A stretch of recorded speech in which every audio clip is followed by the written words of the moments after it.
Hello, everyone. Welcome to Club Deck Corner here at Club at 22, the Rangers podcast. We are recording on Monday, the 5th of February, day before we play Aberdeen at home in the league at Ibrox. We're going to review, we'll talk about the Aberdeen game later on, discuss the winning Premier League game from Saturday against Livingston, talk about a few team selections, individual performances, and we will speak about the award given to the Manager of the Month today. So without further ado, I will introduce you to my guest. It's a table for two this evening. Nicky Irvin, how was your Monday and how are you? Very well, thank you, mate. I've actually had quite a good weekend. I had Friday, Monday off, so I had a long weekend. So my kids are at nursery all day Friday, all day Monday. So the wife and I managed to get out into Bucks Bar in the Toon on Friday for a bit of lunch, which was great. Yesterday and today was filled with a bit of DIY, getting the boys' room sorted in. I don't know if you've ever bought IKEA furniture. IKEA furniture's bad enough at the best of times, but the true test of a man's character, right, will be taking apart an IKEA wardrobe and then trying to put it back together again without instructions. So I'm ready to go back to work for a break. Aye, I bet you are. It sounds as if you've got a good balance there over the weekend. I've done a bit. How Done about a you, few mate? How was IKEA your things. weekend? That was good. That was good. My weekend was really good, mate. I obviously went to Ibrox on Saturday. Had the kids last night. Got a good balance, but I'll go at work again, thrown in at the deep end. But I'm all right with the day at work because we play tomorrow. I love when we've got a midweek game, just it gets you through the first couple of days at work. So excited about tomorrow, but it's I don't know, it's building up to be a massive one. I know we're going to come on to it, mate, but I think I've been thinking about it all day, like what we could do. But we will come on to it. We'll come on to it. We'll firstly review the Rangers Livingston game. Rangers got I think an unexpected opportunity from everyone to take advantage of a slip up from that lot. So we win 3-0 on Saturday. Goals from first goal from Fabio Silva, Rabbi Matondo, and Todd Cantwell.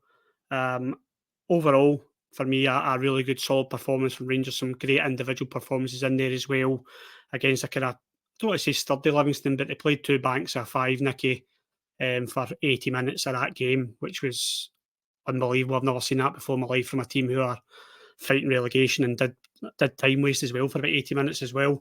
We'll go on to individual performances, team selection, etc. But what was your overriding thoughts of the result?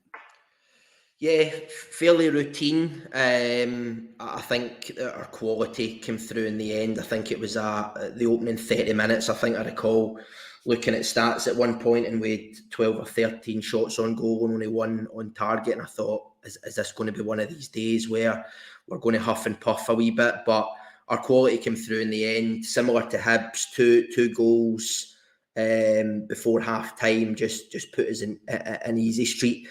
Liver are in big trouble. I think if you look at the bottom of the table, they are finding themselves adrift, and so we probably expected them to come here, didn't we, and try and frustrate us as much as possible. I don't think they had any intention of attacking.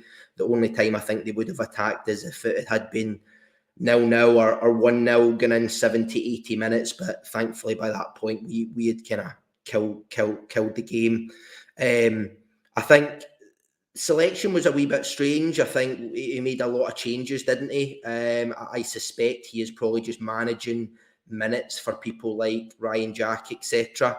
Obviously Balogun was forced off and Suter had to come in, but I think moving forward, I think with the boys that we've brought in, what I would quite like to see from Clermont in these games, and no disrespect to teams like Livi, etc., but when teams like Livi come to Ibrox, we've spoke a lot, haven't we, about centre mids, and I think Ali and Jamie done a great segment the other night there on what their kind of combination three would be.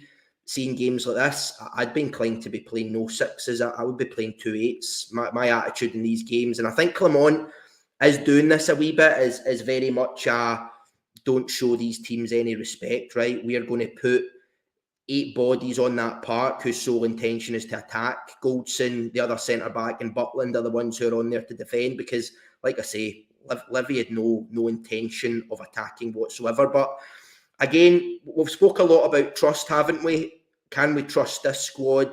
We spoke a bit about how are they going to react after the winter break, and they've ticked that box. How are they going to react in games where we're only 1-0, we're only 2-1, and it goes into that 80th minute, like we've seen at St Mirren? They've ticked that box. I think the other big factor that this squad has let us down in the past is when Celtic leave the door ajar a wee bit, we make an arse of it. Historically, we make an arse of it. But I think since Clement's come in, 4 or 5 times now, Celtic have dropped points. And I think with the exception of us going up to Pittodrie on the Sunday, the 1-1 game, we've taken advantage of every single one of them. So again, it's about building that trust. And I think the squad and Clement are starting to do that. So, no, routine victory, really comfortable. And as you say, we move on to the big one with Aberdeen. What was your post-mortem, mate? I was just saying, well, firstly, when we were going to the game, me and my dad were going to the game, I said, I'm pretty confident Livingston won't get a shot on target today. That's what I said. I know how Martindale sets up. I think they can be quite physical at times. Livingston, they sat in as expected with the two banks at the edge of the box, and they made it difficult for us at times, stuffy. But what we didn't get sucked into was panicking with the ball, being desperate. We didn't just constantly play early crosses into the box, which is a pet peeve of mine. Everyone listening will know I bang the drum about that. I'm fed up seeing, we don't see it anymore, thankfully, but the constant early crosses from maybe 10, 15 yards in our own half, deep crosses to absolutely nobody. We mixed it up. We were patient. We eventually got our goal. And I just thought it was a professional performance and a kind of token Philippe Clement performance because the mentality's changed. It has changed. You make a lot of great points there in terms of when they do let us in that lot. I think there's pressure on the team to show that they're not slipping into their old ways and they can put teams to bed, take advantage of them slipping up, and they've done it several times now. That's why the gap's gone. But I did see a bit of criticism on social media, as you always do, that I don't know if the guy was joking, but he said, oh, the football under Clement's rotten. I genuinely don't care if anybody thinks that. I genuinely don't, because I hope there's more rotten football to come, Nicky, because if we're rotten just now, we'll get a trophy at the end of the season. We'll get the trophy we want because we are playing well just now. There's an identity to our team. And I'm enjoying going to Ibrox, as I've said in the group chat. I think I texted the group chat a few glasses of wine on Saturday, and they were all on Philippe Clement, who we will come to later. In terms of individual performances, you touched on the lineup there, Nicky. For me, I totally agree with this 2-6s thing. This is another thing that I bang on about. It's good that Ali and Carney aren't here because they're fed up listening to me. So I'll just bend your ear about it now. I think this has been a big problem with Rangers showing too much respect. And I'm going back to Steven Gerrard with this. We had Glenn Kamara, or Jack Kamara, if you want to call it. Ryan Jack, Glenn Kamara, Lundstrom, when we play too many sitting midfielders against teams in Scotland. And I think when I saw the lineup on Saturday and I saw it was Ryan Jack and John Lundstrom, I thought, nah, I don't want to see that midfield against a bottom team like Livingston. I want to see an attacking team. How did you feel about Ryan Jack? I know, listen, they're both good players for Rangers, but I think you know what I'm getting at. Was it maybe too defensive? And is Phil Clement still trying to find his way with the midfield? I think Clement is shifting. I completely agree. Gerrard used to build up these games like they were a cup final when you're realistically at home to Dundee or Livingston or whoever it was. He used to put, I think, far too much emphasis in. It's a bit of a bad attitude, right? But we shouldn't be showing these teams the respect at Ibrox. As I say, the 6 for me, I do suspect that the Ryan Jack scenario was simply about managing minutes. I know we'll come on to the team. I don't think Ryan Jack will play tomorrow. I think it was solely about an opportunity to get him in the team. We've got a lot of fixtures coming up. How does he just keep everybody ticking over? Because I think we've spoke a lot about Clement and the unity and how he gets everybody to play a part. I do think it was an element of that. I think maybe if there was a wee bit more pressure on the game potentially, I'm the same boat as you. I think we move away from certainly we move away from 2 6s. I'm stating that in some of these games I would move away from playing any 6s. Right, I would probably play Raskin as the 6. I think in an ideal scenario you have Raskin as the 6 because, as I say, they're going to do very little in our own half. Raskin, although he's had his criticism, I think his first thought is always how can I progress forward? How can I break lines? How can I put forward? Whereas I think Ryan Jack and Lundstrom, maybe not as much recently, I've been critical of them being too safe, constantly playing in the left back, the right back, the centre back, keeping possession, which works in some games, but when a team are banked, as you say, two lots of 5, we need to move the ball fast. We need to move them around in order to create space and break them down. And I think Diamonde is one of the players who would maybe come in an ideal world. I'd be playing Raskin and him as the 2 centre mids with a number 10, whoever that might be in these games. So you're constantly putting the ball forward. And like I say, you're putting out 8 bodies there whose sole intention is to attack and to break down. You've got Goldson, you've got the other centre-back, and you've got Butland, which in these games, I think is enough, to be perfectly honest. Yeah, I agree. I think I just probably a wee bit of scar tissue when I saw 2 sitting midfielders against Livingston, who I knew they would come and play like that. They did well. I don't think there's any criticism towards Ryan Jack. It was just a wee bit of concern over the lineup. But you're totally right that you touch on. He's rotating the team. He's looking at the fixtures ahead. He's probably looking at, without disrespect, he's probably looking at Livingston thinking this should be the easiest one out the next 4 fixtures we've got. And yeah, I think he's rotated when we got the result anyway, so that's the main thing. Another one that he rotated was the left back. Now, we could do a full show. We could talk about Ridvan Yilmaz to the end of this pod, but I won't do that to anyone. He brought Borna Barisic in. I'm going to be first off straight away and just say I thought Borna played well. I thought he done fine on Saturday. He wasn't anything too magnificent, but he didn't do too much wrong either. What is evident for me is what Ridvan Yilmaz gives you in attack. When you see Borna Barisic, they're completely different left backs. I am not criticising Borna Barisic. I'm just kind of highlighting that when you see Borna playing on Saturday and his delivery is magnificent at times, but you see what Ridvan does when he comes on, what he gives you in an attacking sense. For me, he's quicker than Borna Barisic. He's just the future left back for me, as far as I can see, till the next transfer window, that is. But I believe that he'll be playing tomorrow night. I think that's our first choice left back. Yeah, completely agree. And I think the first thing I'd say is I was delighted that he didn't go out the door on transfer deadline day, because I know there was a lot of noise about him potentially going back to Turkey. There was a few other suitors in Italy, etc. So, no, I was delighted. I think we've said this a few times now, haven't we, that it's no coincidence that his performances come when he's had his best run in the team. And you're right, he offers a completely different dynamic to Borna Barisic. Borna Barisic does confuse me at times because he's always wanting to go on the outside, and yet he doesn't have any pace, or he's not great in 1v1 scenarios. So you're very limited to try and pick Borna Barisic in space, and he's just going to fire it in the box. As I say, Yilmaz gives a completely different dynamic, and I think that's one of the things that Clement's changed. If you look at the other side, Tavernier provided our width the vast majority of the games, and under Beale and probably Gio as well to a degree. What you tend to see with Clement is that getting mixed up, because when McCausland, who tends to be the right wing, comes inside, Tavernier will provide the width, but likewise it's almost that kind of inverted, isn't it, where he's coming inside, and I think that's where Yilmaz is really, really strong as well in terms of coming in field.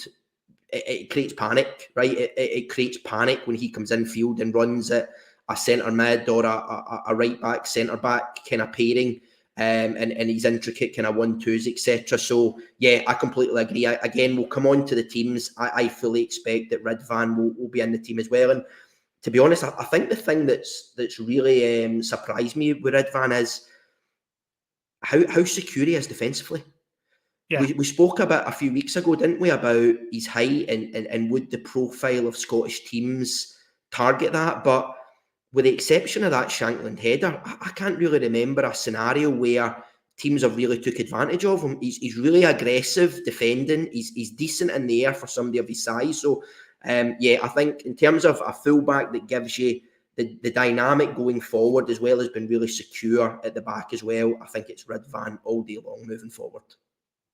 Yeah, and I think it's good. I guess you make good points here in terms of when we're recovering. If we're attacking a lot against a team like Livingston or whoever, when we lose possession and the team break away, I find Ridvan is quite similar to Tav, that he gets back quickly. Maybe not Tav as much nowadays, but he has got the pace. But Ridvan definitely gets back quickly, and it suits our style of play. And I think he's a lot more comfortable dribbling than Barnabas. As Barnabas has got his strengths that Ridvan maybe doesn't. But Ridvan's definitely a far better dribbler on the ball. And as you say, when he's direct like that, he opens play up, and that's what you need against teams like that. I want to go on, if that was maybe a slight negative on Barnabas, which I do apologise, but I want to go into some positives. And one positive for me is someone who we've spoken about a lot in this pod, myself included. He's received a bit of criticism. Ever since then, he seems to have upped a gear, so let's keep criticising him. No, I'm only joking, it's Todd Cantwell. He is starting to chip in. We spoke about him in the live pod. Stevie, at the live show at the Loudon Tavern, I said, what is Todd Cantwell got to do for the second half of the season? And Stevie said, score goals and get assists. And literally since then, he has been doing that, Nicky. I thought Todd Cantwell was great on Saturday. Yeah, completely agree. Again, we spoke about Steve Davis, didn't we? Obviously last week, and I think you think about his contributions in his first term at Rangers, where he probably played a similar position and role as Cantwell in terms of that aggressive 8, kind of number 10 role. And you look at the numbers, right? He was pulling between 5 and 10 goals every single season. He was right up the top of the charts in terms of assists as well. Number 10s, in the formation that we play, number 10 is one of your most important roles because they are there to create and score goals.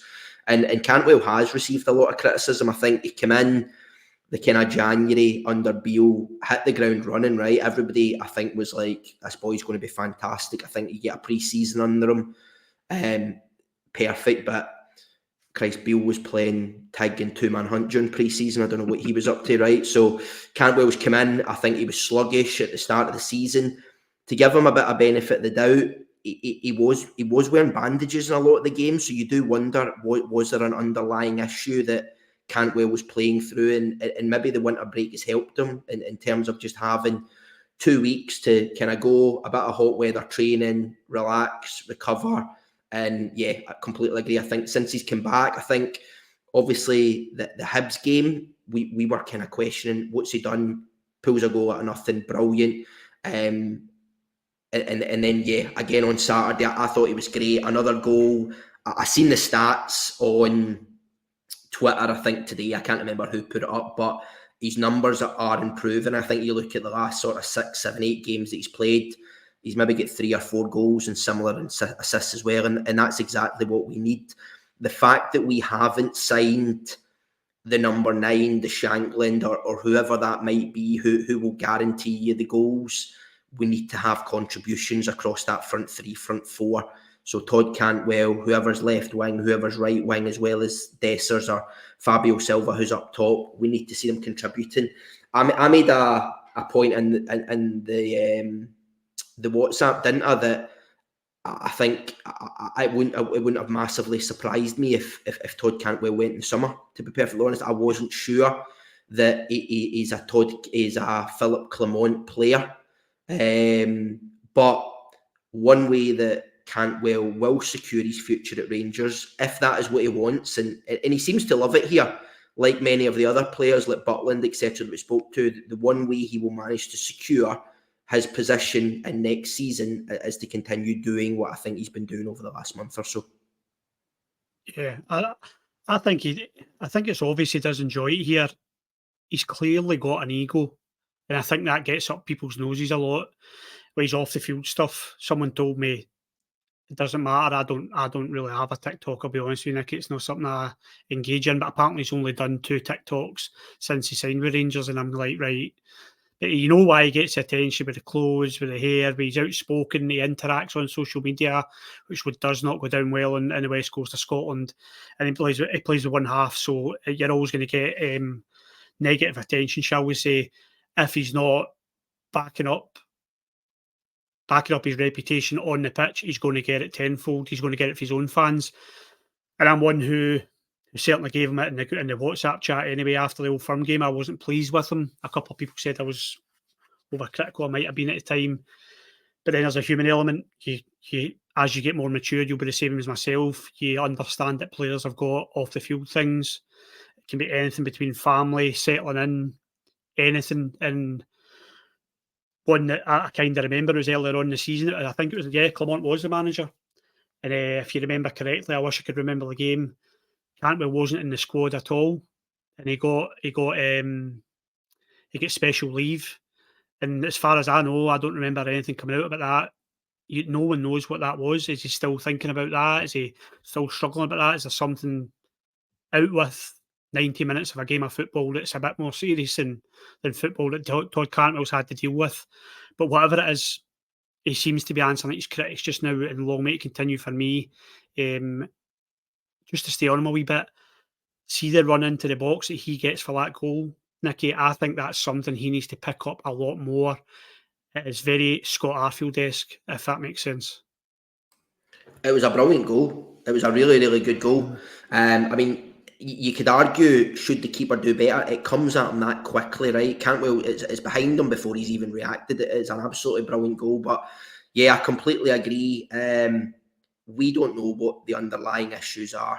To your point, there could be anything ongoing mentally or physically for Cantwell. I really like Cantwell.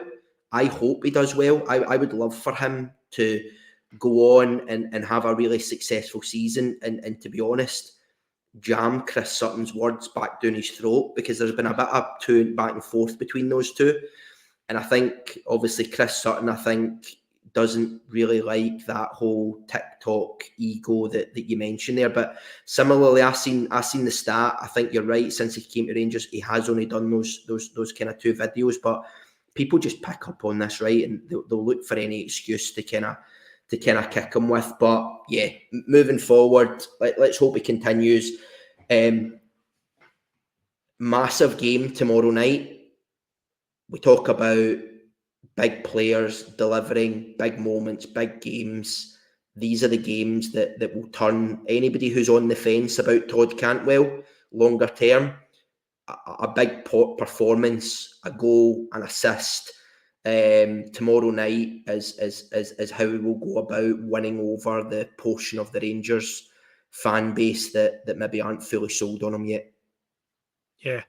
And this celebration he's doing with the hands over the ears, I'm all for it. And even players that I criticise, Tavernier 100% knows my voice, because I've kind of lost the plot with him a few times at Ibrox, and I love when he shoves it up me and just sticks the ball in the back of the net, gets a good performance, and I'm all for players just giving a bit back to the crowd, because they take a lot. So yeah, I'm hoping to see that Todd Cantwell celebration tomorrow night, Nicky.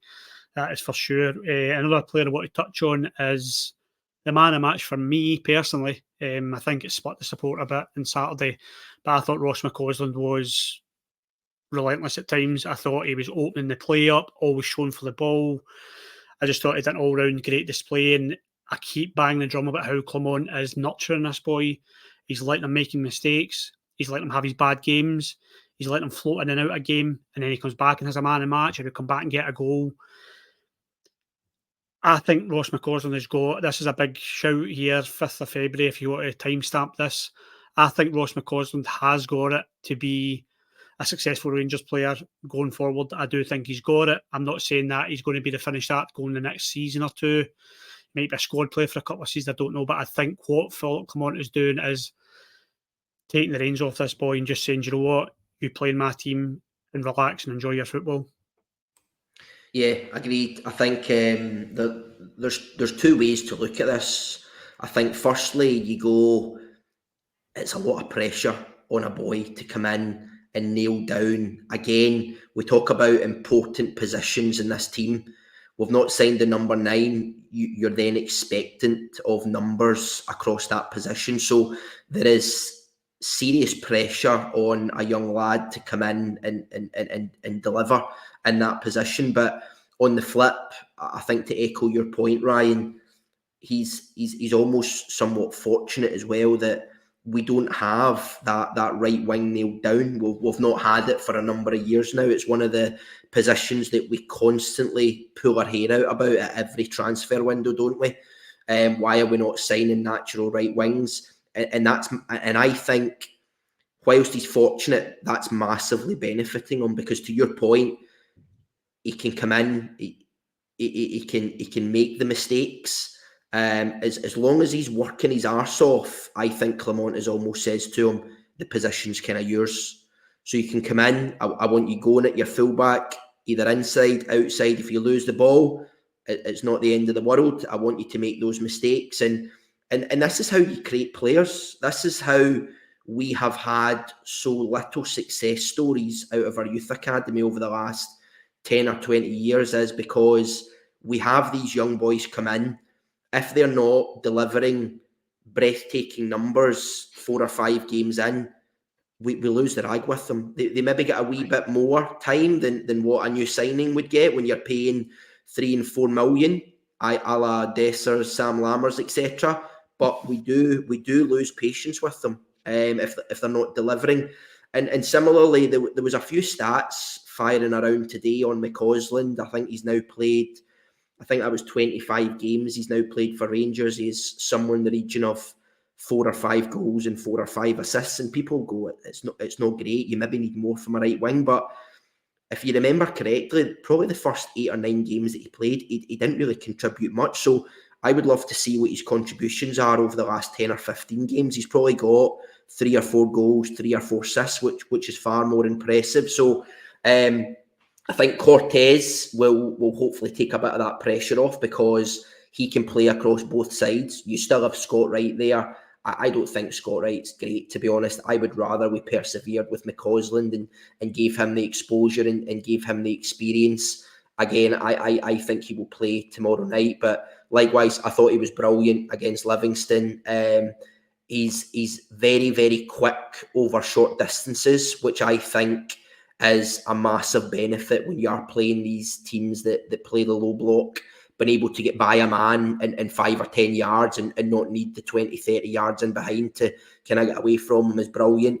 He done an unbelievable attempt with his left foot, didn't he? He tucked inside and bent one inches away, which would have been almost goal of the season. So again, he offers you that dynamic of a fullback doesn't know where he's going. He can go outside on his right foot. He can come inside on his left foot, play 1-2. So no, I think he's improving every single week. And if we want to have success stories out of our youth academy, like I say, we need to give these boys game time. We need to stick by them. And I think, to your point, we are starting to see the benefit of McCausland, because that's the last few games now. I think he's been one of the standouts, certainly the top 3 or 4 performances across the team. Yeah, I just enjoy watching him, Nicky. I think that you're starting to see him, his confidence is growing every time he plays for Rangers. I think James Tavernier has struck up a good rapport with him on the field. You can see he's looking after him. It's a big change for Tavernier, because he's had to play a bit deeper at times. That's usually his manner, if you want to call it that. There is a reason why we haven't signed a right winger, and I think it's because Tavernier wants that right wing to himself. I do believe that, and you see him playing a lot deeper, but they complement each other at times. It's not a perfect relationship on the pitch yet, but you can see it forming, and it just gives us another dimension for me. And yeah, you just always want to see young players coming through, but it's credit to Clement. I know I'm a Clement fanboy the way we all are, but I just love what he's doing with this boy, letting him make his mistakes, because I'm like you. I mean, even we speak about the great Walter Smith, who wasn't kind to young boys. They would get a small chance, if that, and if it didn't perform to a level, they were kind of bombed out. He didn't get a lot of young boys coming through, so I am all for Clement giving this boy his chance, and he's been great, because we could have went and spent money on a right winger and they wouldn't have given us what McCausland has so far. So yes, very much enjoying watching him at the moment. Don't think there's any more performance I want to touch on. Obviously, it was great to see Fabio Silva get his first goal, acrobatic, and he had another acrobatic effort as well, which he was quite unlucky with. He's settling into is it the false nine position, Nicky? Would you say it's a false nine position? He likes to come deep, doesn't he? But Aye. it is difficult. See, as you say, when you're looking at Livingston and the way they set up, you'd be bored shitless, wouldn't you, playing as a natural number 9, because you would hardly touch the ball. So you can understand them coming in, wanting to get involved. I quite like that. I think if we've got other players that are contributing, I quite like that, because again, you talk about creating chaos amongst defenders and teams that are set up. It creates a bit of chaos when he comes deep, because it has centre backs thinking, who's going with him? How far do I drop in? Is he going to play a neat 1-2 and spin off in behind? It makes them make decisions. So I think he is a 9, I think, at the minute. But yeah, it's probably veering slightly towards a 9. But I think it's working. I thought he was really good at the weekend. Some of his touches and stuff are brilliant. You can see his intelligence, the movements he makes, the spaces he takes up. You can see he's an intelligent footballer, and it'll just take a bit of time. He's come in kind of. He's been part of the winter break, obviously, which I think will benefit him. He's kind of been in and out the team with Essers since the return after the winter break. It is going to take him just a bit of time to get up to speed with what does Cantwell do? Where does Cantwell go to? What am I getting from the right? What am I getting from the left? Where should I be? But likewise, it was brilliant to see him get off the mark. And yeah, hopefully, as I say, nobody's necessarily expecting him to score 25 goals between now and the end of the season. But if he can contribute 8, 9, 10 goals, Dessers, as Jamie says, deliver 10 as well, and then we're getting similar numbers off a handful of players across the kind of that attacking 3 behind the striker, then I think we'll be fine, and we'll be comfortable with Fabio Silva's contribution. Yeah, I think it. I mean, we know I don't like to kind of reflect on the past too much, but Morelos liked coming deep. If he was in the mood, he would come deep and he would pull defenders left, right, and centre, and he would create openings for likes of Ryan Kent, etc. So I think you can tell the role that Clement wants him to play. He's starting to understand it. I did see on Saturday him and Cantwell have a few spells together where they were trying to one-touch passing, forming that relationship, and we saw it against Hibs away as well. You could see them trying to do that, which excites me. I love seeing a kind of up-front partnership, so I'm excited to see him going forward. I would stick with him up front.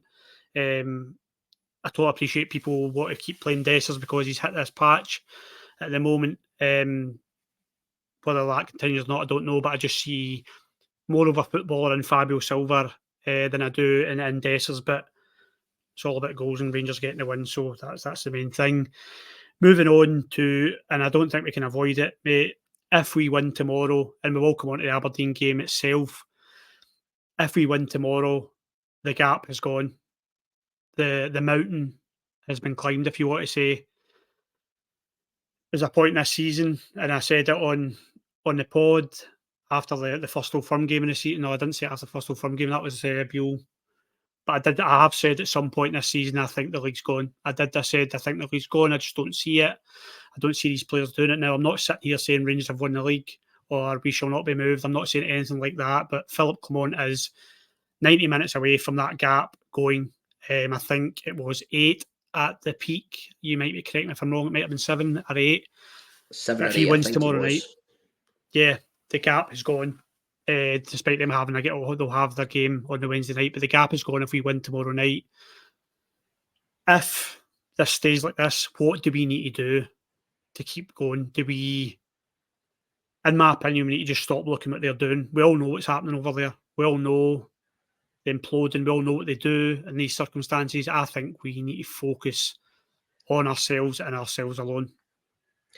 Yeah, massive. And what an incentive tomorrow night, right? To finally close the gap in terms of we've played the same amount of games with you and we're level. Considering where we were, I think you probably said that after Aberdeen, the 3-1 game, probably, Yeah, I would imagine, because I think by that point we'd lost, 3 of our first 6 or 7 games, which was the final nail in the coffin for Beale. So I think you were probably saying what every fan was feeling where we were, because Celtic had got off their flyer. I think in those equivalent 6 or 7 games, they'd only dropped 2 points. I think they'd drawn and won every one, right? They'd beaten us at Ibrox. So yes, I think massive incentive. It's a different type of pressure for Rangers tomorrow, but what an opportunity to fire more pressure onto them. Going to Easter Road, I wouldn't like it if the rules were reversed and we did that gap and they'd closed it and we had to go to Easter Road. I wouldn't like it, right? My anxiety would be through the roof, thinking, here we go. And they've not got a good record there. I think I was reading, I don't think Rodgers has won at Easter Road. So they've not got a great track record there. So yeah, massive incentive for us to really put the pressure on and go top. To be honest, I would have liked us to maybe put a bit more pressure on Livingston. Could we have got a 4th or a 5th and taken a wee bit off? There's still a big ask. Three clear goals. Excuse me, I think we need tomorrow to go technically top on goal difference. Because I think Celtic have a better goals for record than us.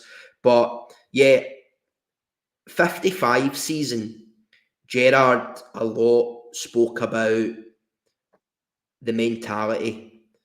It's the next game. We're not arsed about what's happening there. Celtic were 3 and 4 games behind us at points, and we were all coming up with these scenarios of Celtic beat X, Y, and Z. They'll claw it back. Gerrard was very tunnel visioned. We are not asked about what they are doing and what is happening over the other side of the city. It's all about the next game. And I think that's what this squad needs, because if you start building it up to say, here's the next 5 and 6 games, we need 15 points, we need 18 points, that's maybe when that additional pressure will start to form cracks in the squad. I think Clement has been very good at talking about the marathon, making the squad aware that there will be hurdles here. There will be speed bumps where we might drop points. We've seen it at Pittodrie. We've seen it at Celtic Park. But Clement had a brilliant quote at the weekend again when somebody asked him about Celtic and kind of closing the gap. And I think his response was something along the lines of, we're not really asked about where we are right now. We will check the table in May. When there's 2 or 3 fixtures to go, that's when we'll check the table and we'll see where we're at. And I love that, right? Yeah. Take all the pressure off, focus on the next game. Aberdeen, again, you kind of go, we've not had a great record against them. Cup final aside, we get beat at Ibrox off them. Albeit, I thought we were good at Pittodrie. I thought we should have won that game, but we dropped points up there. Again, they're coming in. They've got a new manager, Warnock, for their 4th cup final of the season against Rangers. Yep. What kind of effect will he have? But let's face it, if you look at Aberdeen in isolation, they're shit, right? You look at that first half of Celtic, they are shit. They were a lot better second half, agreed, but they aren't a great team, and that's reflected in where they are in the table. We should go out and beat them, and that's what I hope Clement goes out to do. Show them no respect, go out, take the game to them, get the 3 points, go top of the league if we can, and then we move on to the next one. So I love the way that he's doing this, and all the players, I think, are bought into it, and that unity that we speak about. I love all that, but it's just another game. We focus on the next games that we've got, and we see where we go, where we get to. Yeah, I think it's evident that he's got that mentality into them. I know it's one thing saying it in these press conferences when he's asked about it and what's the players thinking, and it's the PR, media trained party line of we take it one game at a time. But it's one thing saying that and one thing doing it, and I think we are doing it just now. I think it's so evident. And he has, for me, I can't believe it. We've not won anything yet. Yeah, we won the League Cup, but in terms of the big trophy we all want, we've not won it yet. But you can see a change in the mentality at Ibrox, especially because the players scored 1 goal, they scored 2 goals, they want to keep going. They attack, they just want to keep going and get as much as they can. And not getting too carried away, but that style reminds me of that season when we won the league a couple of years ago, and long may it continue.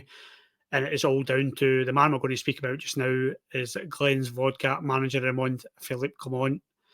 These are trophies, are awards, sorry, I would rather say awards that you need to rack up if you're going to be serious and win trophies this season. He's got it, deservedly.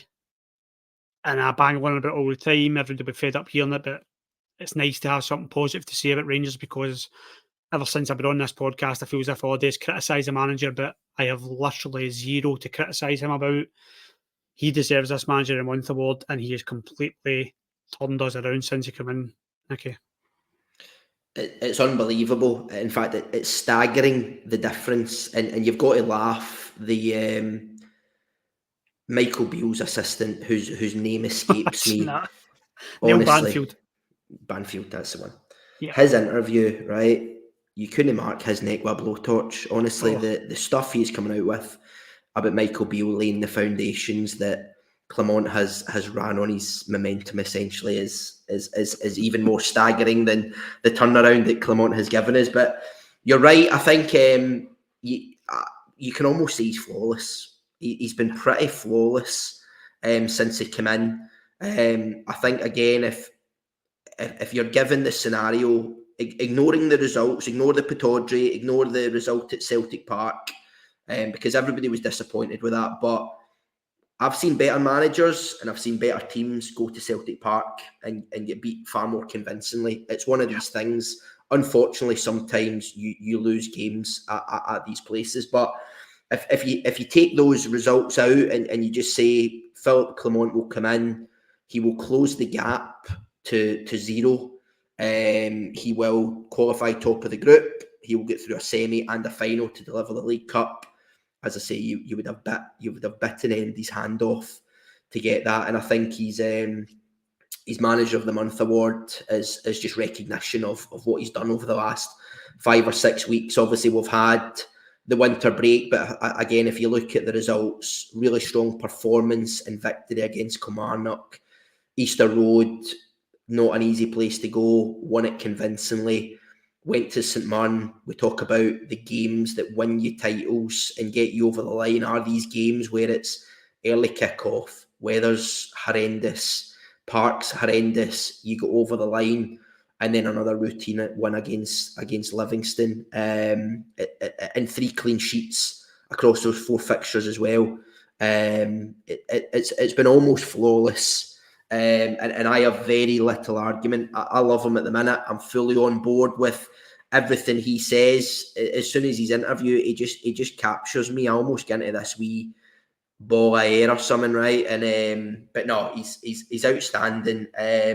He has more than enough credit in the bank now, I think, for Rangers fans and the board to put their trust in him. If we don't get what we want this season, then I think this is the man that will hopefully deliver it next season.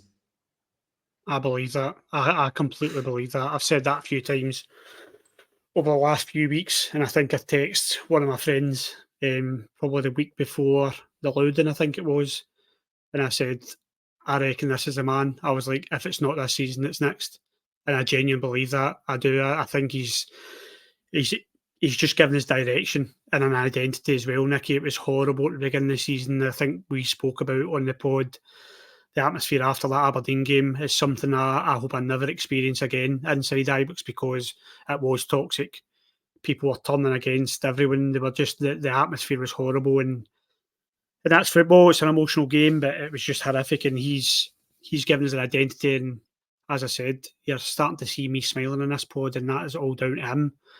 I don't smile a lot in this pod, I'm told, so he definitely makes us smile a lot, and I'm all about this synergy that he keeps going on about, because I believe in that. I think when your team's got momentum, you're winning games, players are reacting to the crowd when they score. It builds a rapport with the fans. The fans love to see that, and it is. I believe in this synergy, and long may it continue under Mr. Clement, and that leads us nicely on to the Aberdeen game tomorrow. As you said, it is Neil Warnock. Yes, Neil Warnock has been appointed Aberdeen manager. I'm a massive fan of Neil Warnock. I've always liked him. I've called for him to take the Rangers job before, believe it or not. I thought he was retired. I am disappointed he's went to that lot, but I think he just fancies a wee holiday up here. He loves it up in Scotland. I have bumped into him a couple of times at games. He used to follow Rangers under 14s. I don't know if he had a family member or something. He was big on Rangers under 14s a couple of years ago, and he was always banging on about them at Talksport how good the Rangers youth were. But he is taking Aberdeen to Ibrox tomorrow, and they somehow managed to get a result against that lot, which was unexpected. But what are you expecting tomorrow, Nicky? Aberdeen, for me, I always compliment them on their signings. I think they've got a great signing policy. When you look at Miovski, I think he's good enough to play. I think he's good enough to play for us, all that lot. I think he's a really good striker, far too good for them. I like the boy Leighton Clarkson as well. I think Shinnie always puts himself about, but a kind of wasp, but maybe not the most technically gifted, but he always puts himself about. That, to me, says we need to take this series tomorrow night. We need to be on our game, because we know what they'll do when they come to Ibrox tomorrow, and especially under a new management. Yeah, agreed. I think, on Warnock, he's a Rangers man, isn't he? There's that infamous interview where he claims to be a Rangers man, so the Aberdeen fans will be loving seeing that being retweeted over Twitter. Warnock? No. They said they asked him about what do you mean, and he said, I'm a Greenock Morton fan. Oh, sorry, so he is. I didn't see it, but obviously being from Greenock, a few of my pals, I think, had mentioned it in the WhatsApp that it says that. So he's maybe twisting his words a wee bit to try and get them on board early doors. But this is his job. If you think about the blueprint of Warnock and his job, these are the kind of roles that really suit him, where it's a team with let's face it, a decent sizable reputation that are maybe punching below their weight at the minute, and he comes in and tries to steady the ship. And normally it's relegation battles. Normally his specialty is how to keep them up. I don't think Aberdeen are quite in that disarray yet. There's still a very good chance. I think if you look at how close the table is, there's a right good chance of them getting in top six. But yeah, Warnock, I think is a good manager, comes with a lot of pedigree. I think the one thing I am quite happy about is that he's probably not had a huge amount of time to work with the squad, because I think the one thing is he will organise them. He will organise them, and he will have them working their socks off. So I'm hoping he's not had too much of an influence. But same as you, I think tomorrow night will be a tough game. I didn't see the full game at the weekend. I caught parts of it just when I was kind of nipping about the house. But Miovski gave almost the complete number 9 performance. I think the first half he had very little to deal with. Second half he was brilliant, wonderfully taking goal. And yes, I would be wary of him tomorrow night. It caused us problems in the 1-1 game at Pittodrie. He scored a brilliant goal up there. I would be wary of him. I think we need to be on it. Goldson and whoever partners him needs to be on it and on him. And likewise, I think Clarkson as well over the weekend was very good from what I've seen on Sports Scene, kind of second half. Shinnie, he's just a pest, isn't he, right? He just goes about like stolen motor a wee bit. So I would quite like Rangers. I think we've got better centre mids than Graham Shinnie to stamp their authority and take the game away from him. But yeah, listen, it's a massive game, massive incentive to go top of the table. I would like us to go out and get a bit of revenge, for lack of a better word. They easily defeated us at Ibrox. They took points off us up at Pittodrie. They made the cup final very, very stuffy as well. I would like us to go out for a bit of revenge, go for the throat, and hopefully put in another really strong performance and get a good result in 3 points. Yeah, I think I think Rangers need to be a bit more aggressive than they usually are. I don't mean putting the boot in and or doing dirty ones down the back of calves or anything. I just think we need to be a bit more aggressive. I saw a lot of, I know it was under Beale and it was a while ago, I just saw a lot of players maybe pulling out of tackles that they should be going into, not the dark arts, but just being a bit more streetwise, a bit more clever, because Shinnie looked a top player against us, unfortunately, that day, and he is not. And as you say, Clarkson's a tidy wee player. I've always admired him. So I think it'll be in the midfield. I think John Lundstrom's more than get that covered. I'll give my team just now. Give you a wee moment to think of your team if you've not already got it, because I'm going to make a couple of changes to mine, Nicky. So I'm going to go Butland, Tav, Goldson, Suter, Yilmaz. I think that Balogun is out, I believe, anyway. But I think he struggled against Miovski, so I don't think that. I think that might be a blessing in disguise. I think we also gave him a bit of a torrid time at Pittodrie, so I'll go with that. I'll go with my midfield as Tom Lawrence, John Lundstrom. I'll go McCausland, Cantwell, Cortez, and Fabio Silva. And I'm going to go 3-0 Rangers, top of the league. And I'll go James Tavernier penalty. He loves a goal against Aberdeen. So that's just the incentive, as you say, is there for us to go top of the league, which is unbelievable on the 5th of February. If I'd heard myself saying that in a podcast just a few months ago, I would have said you were off your head. So I'm literally get hairs the back of my neck standing up thinking about that. But yes, long may the synergy continue. So what's your thoughts on the team and score tomorrow?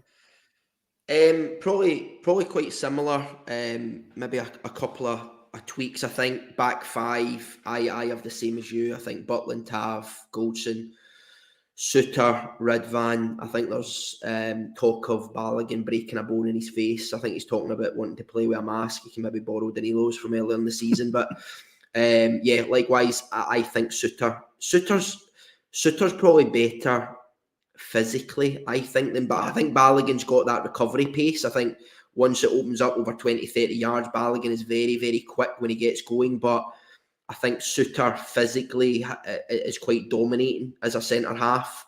And I think we might need that against Miovski. So to have him and Goldson, I think hopefully that will be the pairing that deals with him.